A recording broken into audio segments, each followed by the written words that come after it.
Bonjour, les saints parfaits du Seigneur. Bonjour ma soeur, la sainte parfaite.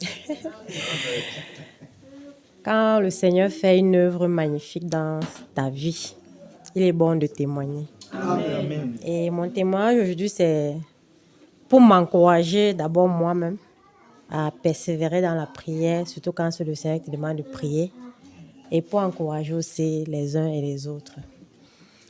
Bon, vendredi, parce que jeudi, je n'étais pas là. Avant, d'abord, depuis que le Seigneur commence à se manifester, j'écoute les enseignements sur mon téléphone. Je vois le frère souffle, j'entends le frère souffle sur les gens, ils font les trucs, je dis que, ok. Jusqu'à la fin, c'est un souffle comment? Que on souffle seulement sur quelqu'un comme ça, il tombe, il fait cri, machin. Donc moi, et du coup, vendredi, quand on a fini avec les femmes, on avait déjà commencé la prière là dehors. Je viens, je me prosterne, le frère priait pour les enfants. Il a fini, il s'est tourné. Il commençait à dire, c'est le moment. Et puis, il passait un peu, il priait pour les uns et les autres, il soufflait. Je dis, voilà encore les trucs que j'écoute sur mon téléphone. Les gens, on souffle sur eux. Ils vont aussi voir ma part le souffle aujourd'hui. Mais moi, quand on a commencé, quand je me suis prosternée, pour dire vrai, je ne priais pas pour moi. Parce que depuis un certain temps que le Seigneur m'avait montré un songe par rapport à mon époux, je priais pour ça. Bon, ça fait pratiquement plus d'1 an, presque 2 ans même déjà. Quand il m'avait montré, je priais avec fermeté pendant un bon bout. Après, je me suis découragée. Je me suis découragée parce que je ne voyais pas la manifestation. Je dis que, en tout cas, Seigneur, ce sont tes choses. Quand tu vas vouloir faire, tu vas faire. Moi, je suis fatiguée de prier et d'attendre. Donc, je priais plus vraiment pour ça. Quand je suis sortie, donc, quand je me suis prosternée, c'est le même sujet de prière qui est revenu. J'ai recommencé. Bon, pendant que les gens priaient que je veux boire, je disais mon Seigneur que ce n'est pas mon problème de boire. Mon problème, c'est mon mari.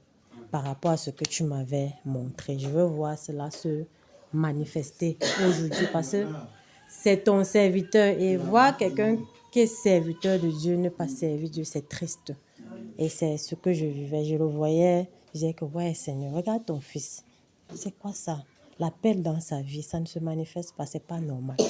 Donc, quand je me suis prosternée, c'était mon sujet de prière. Je dis que vraiment, ne t'occupe pas de moi. Moi, je sais que quand lui, ça va aller, moi, ça va aller. Amen. Ne regarde pas. C'était ça ma prière. C'était ça mon sujet de prière. Pendant que les gens priaient, là, je disais que ne t'occupe pas de moi. Moi, je ne suis pas un problème. Le plus important, c'est de te servir. Et si ça va chez lui, ça va aller chez moi. Amen. Donc, quand après un moment, le frère Junior est venu sur moi, il a soufflé. Mince. Et c'est là où après, il dit que ton souffle n'est vraiment pas normal. Tout ce que j'ai pu faire, c'est soulever les mains, tomber à genoux, dire Seigneur, ta fille, crier ta fille. Et après avoir reçu je peux dire cette onction-là, quand ça s'est un peu calmé, j'ai encore amplifié mon sujet de prière. Que Seigneur, c'est vrai que ce que tu m'as montré n'était pas en Djandam, on était à la maison, mais même en Djandam, tu peux faire.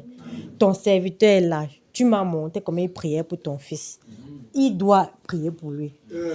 Je ne faisais que guetter le frère. J'ai dit que je vais observer l'affaire. Je dois voir de mes yeux ce que Dieu m'a montré. Il part avec mon mari, il rentre. Je dis que ça c'est quoi ça? Pas là. Donc je ne l'envoyais pas ma prière que par là-bas. Dieu a montré que tu vas prier pour lui, pas que par là-bas. Il tourne, il contourne, il part, il rentre. Je dis que pas là-bas. Ouais, c'est comment? Je t'envoie là-bas. Seigneur, envoie-le. Je veux voir ce que j'ai vu se manifester. À un moment, la prière se diminuait déjà. Il avait presque prié pour tout le monde. Je me suis même encore découragée. Peut-être vraiment, comme tu as montré que c'était chez nous, ce sera vraiment chez nous. Peut-être ce sera pas ici en Djanda, mais j'ai encore arrêté de prier. Je suis restée tranquille, j'observais. Maintenant, je disais seulement merci Seigneur, je te rends grâce pour ce que tu es en train de faire au milieu de nous ici là. Je restais moi tranquille. Après, subitement, je vois le frère fonceux. Il va avec mon mari. Directement, je me suis levée. J'ai récupéré l'enfant. Il ne faut même pas que l'enfant soit l'obstacle. Viens ici là. Parce que ce que j'ai vu doit se manifester. Oui, j'ai observé vraiment. J'ai récupéré l'enfant. Il dit que, prends, donne-moi l'enfant. C'est là où il a commencé. et a prié pour lui. Et ce que le Seigneur a fait, il a fait. Donc, je veux vraiment lui rendre grâce.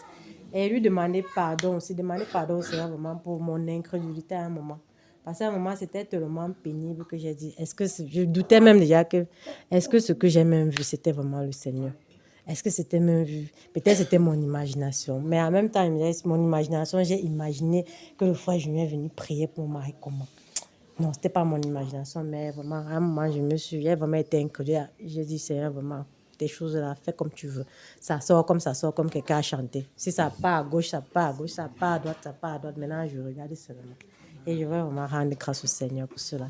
Je rends grâce au Seigneur pour l'appel dans la vie de son fils, pour le fait qu'il a prié et je sais que tout va aller maintenant pour le mieux. Amen.